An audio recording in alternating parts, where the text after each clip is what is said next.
សំឡេងព្យាអូមដោយសំឡេងវាយូឡុងអូនវែងបង្កើតបរិយាកាសស្ងាត់តែឈឺចាប់អង្គុយម្នាក់ឯងសម្លឹងមើលខ្មៅងងឹតនឹកដល់អតីតដែលយើងធ្លាប់ក្បែរគ្នាស្នាមញញឹមបងនៅដកជាប់ក្នុងនេត្រាតែពេលនេះភ្នែកបងប្រែជាព្រាលទៅវិញព្យាយាមឈោងចាប់រូបភាពដែលធ្លាប់ច្បាំងតែបែរជាផ្លាំងខ្លាចជាផ្សែងអាប់ត្រជាក់បេះដូងអូនយំក្នុងទ្រូងក្រំគ្រាខ្លាំងណាស់បងទៅចោលអូនចោលឲ្យរងាគភាពឯកាច្រៀងបែបបញ្ចេញសំឡេងខ្លាំងនឹងមានមនោសញ្ចេតនាខ្ពស់ប្តីក៏រូបបងប្រែជាព្រាក្នុងភាពឯកា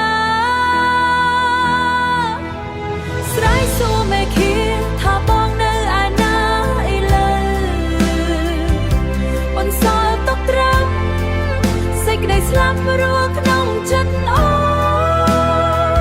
រូបបងព្រាព្រោះទឹកភ្នែកអូនហូរកាន់រូបបងបាត់ដានព្រោះបងដើរចេញមិនត្រឡប់ស្រែកហៅឈ្មោះបងរហូតតែអស់ដង្ហើមសន្លប់ក៏នៅតែមិនអាចនាំបងត្រឡប់មកវិញពាក្យសន្យាទាំងឡាយរលាយតាមខ្យល់អង្ហើយគ្មានសល់អ្វីឡើយក្រៅពីដំបៅដែលបងផ្ដល់ឲ្យ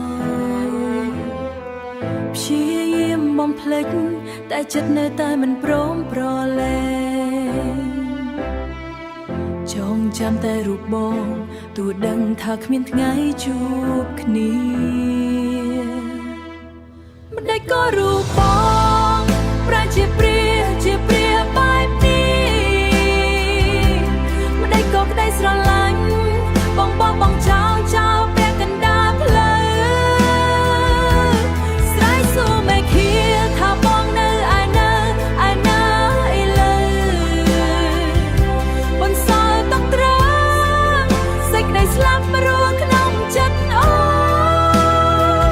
រូបបងព្រាព្រោះទឹកភ្នែកអូនហូរកាន់រូបបងបាត់ដានព្រោះបងដើរចេញមិនត្រឡប់រហូតតែអស់ដង្ហើមសន្លប់ក៏នៅតែមិនអាចនាំបងត្រឡប់មកវិញ